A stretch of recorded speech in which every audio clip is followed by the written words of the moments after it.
नमस्कार, बहुत स्वागत। आपके साथ मैं हूं ललित प्रजापति। शुरुआत बड़ी खबर के साथ। शिवराज लड़ेंगे लोकसभा चुनाव। केंद्रीय मंत्री रामदास आठवले ने बयान दिया है। शिवराज सिंह का लोकसभा में आना पक्का है। दिल्ली आएंगे तो कैबिनेट मंत्री बनेंगे। केंद्रीय मंत्री हैं रामदास आठवले, उनका ये बड़ा बयान आया है। शिवराज सिंह का लोकसभा में आना पक्का है। दिल्ली आएंगे तो मंत्री बनेंगे। शिवराज सिंह चौहान की भूमिका को लेकर केंद्रीय मंत्री रामदास आठवले का बड़ा बयान, क्योंकि अभी भी पूर्व मुख्यमंत्री शिवराज सिंह चौहान की भूमिका साफ नहीं है और यही वजह है कि तरह तरह के बयान सामने आते हैं। इसीलिए जो निर्णय हुआ है तो अच्छा निर्णय है और शिवराज सिंह चौहान जी दिल्ली में आएंगे, हमारे साथ आएंगे, आगे मंत्रिमंडल में आएंगे। अभी वो लोकसभा अगर वो लड़ेंगे और दिल्ली आएंगे तो वहाँ कैबिनेट मंत्री बनेंगे। उनका आदर तो मोदी जी करेंगे। इसीलिए रामदास आठवले, उनका ये कहना है शिवराज सिंह चौहान दिल्ली आएंगे, मंत्री बनेंगे।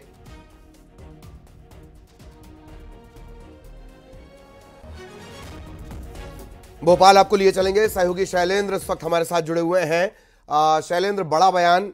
अभी भी चूंकि पूर्व मुख्यमंत्री शिवराज सिंह चौहान और उनकी भूमिका वो चूंकि साफ नहीं है, लिहाजा क्या कुछ कह रहे हैं आठवले, उस पर सभी का फोकस है। जी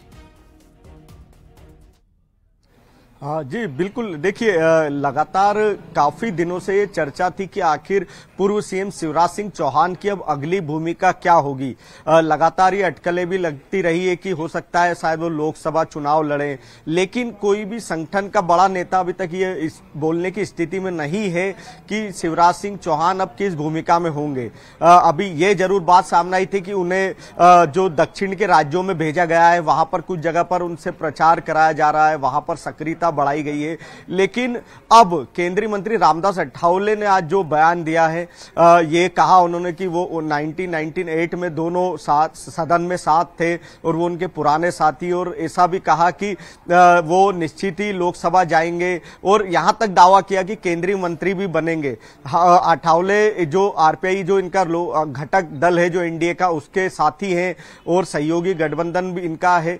अब लेकिन निश्चित ही ये बयान एक बड़ी बात इसलिए क्योंकि भाजपा में सारे फैसले संसदीय बोर्ड करता है और केंद्रीय नेतृत्व तय करता है। तो आठवले के बयान के अब क्या कयास होंगे ये तो देखना होगा, लेकिन अभी उन्होंने एक बड़ी बात तो कही दी है कि केंद्रीय मंत्री भी बनेंगे शिवराज। बिल्कुल बिल्कुल, बहुत बहुत शुक्रिया आपका इस तमाम जानकारी के लिए, और विस्तार से इस खबर के हर अपडेट पर हमारी नजर बनी हुई है। इधर बिहार की सियासत में जबरदस्त गहमागहमी है। नीतीश कुमार ने करीब 11 बजे राज्यपाल को अपना इस्तीफा सौंपा। नीतीश ने भाजपा का समर्थन पत्र देकर सरकार बनाने की बात भी कही है। इससे पहले सीएम हाउस में नीतीश की पार्टी सांसदों और विधायकों की एक मीटिंग हुई। यहां नीतीश ने अपने इस्तीफे का ऐलान किया। आज शाम को ही शपथ ग्रहण हो सकता है। नीतीश कुमार 2 डिप्टी सीएम के साथ शपथ लेंगे। भाजपा ने सम्राट चौधरी को विधायक दल का नेता और विजय सिन्हा को उपनेता बनाया है।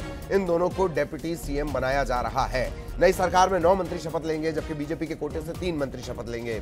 बताया यह जा रहा है कि दोपहर बाद जो भाजपा के अध्यक्ष हैं जेपी नड्डा, वो पटना पहुंचने वाले हैं।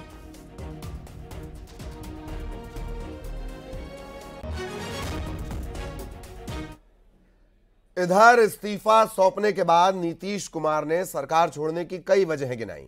उन्होंने सीधे तौर पर आरोप लगाया कि आरजेडी के साथ गठबंधन में काम करने में दिक्कतें हो रही थीं। नौबत क्यों आई ऐसी? अरे इसलिए नौबत हुई है कि ठीक नहीं चल रहा था, थोड़ी परेशान। आप लोग तो हमसे बहुत पूछ रहे थे, हम बीच में बंद कर दिए थे कुछ बोलना, तो हम देख रहे थे।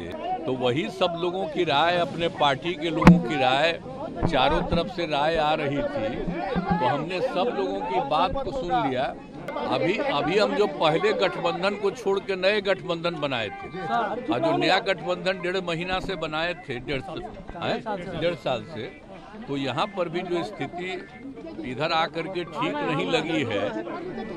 और जिस तरह से लोगों का दावा हो रहा था, जो इतना मेहनत किया जाता था कि वही लोग ये सब काम कर रहे हैं, सब जरा धीरे धीरे लोगों को खराब लग रहा था। तो इसीलिए आज हम लोगों ने दे दिया, अलग हो गए।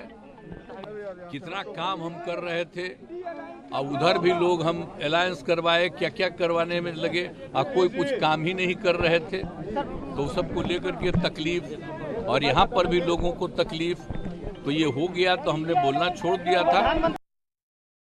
राजस्थान नहर परियोजना ERCP, इस प्रोजेक्ट में पानी के बंटवारे को लेकर राजस्थान और मध्य प्रदेश के बीच आज शाम तक समाधान हो सकता है।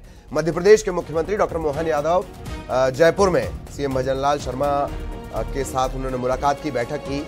इसके बाद एक साझा प्रेस कॉन्फ्रेंस करके ERCP पर काम आगे बढ़ाने की बात कही।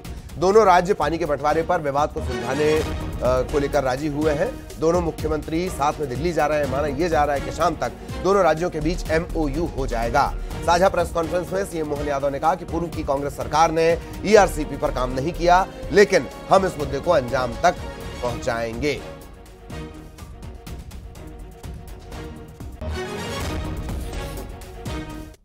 विभिन्न प्रकार के अलग अलग क्षेत्रों के विकास की भूख के साथ बैठी हुई थी, या उनकी अपनी दरकार थी।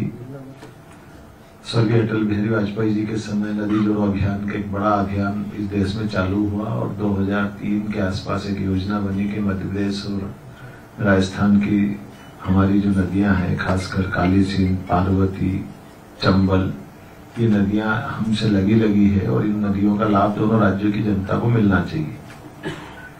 योजना बनी, योजना आगे बढ़ती, उसी बीच माननीय स्वर्गीय अटल बिहारी वाजपेयी जी की सरकार चली गई।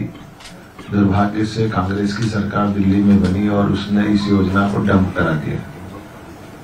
ये हमारे लिए वर्तमान का समय और भाग्यशाली है, जिसमें यशस्वी प्रधानमंत्री ने इतने गंभीर महत्व के इस विषय को हाथ में लिया। और हमारी सरकार मध्य प्रदेश में तो बनी थी, लेकिन राजस्थान सरकार ने इस हमें ध्यान नहीं दिया। माननीय भजनलाल जी उस संबंध में बताएंगे, लेकिन मुझे इस बात का संतोष है कि जैसे ही माननीय भजनलाल जी की सरकार बनी, और हमारी तो मध्य प्रदेश सरकार पहले से उस इशू पे बैठी हुई थी, जिसके आधार पर ये एक बड़ी योजना का लाभ हमारे ये लगभग मध्य प्रदेश के शिवपुरी, ग्वालियर, भिंड, मुरैना, गुना, उज्जैन, इंदौर, देवास, इतने जिलों में न केवल पेयजल की और औद्योगिक जरूरतों की पूर्ति करेगी, बल्कि इसमें काफी बड़े पैमाने पर हमारे लगभग 7 डैम जो बनेंगे, 35,000 करोड़ से ज्यादा की हमारी उसमें मोटे तौर पर कल्पना है। आगे भी बढ़ेंगे, लेकिन अभी कुछ इशू बाकी है। अभी रात तक अभी हमारे दोनों राज्यों के अधिकारी लेवल पर इस पर चर्चा बाकी है। कुछ हम कोशिश कर रहे हैं कि जनता के हित में शाम तक कोई इस मुकाम तक पहुंचे।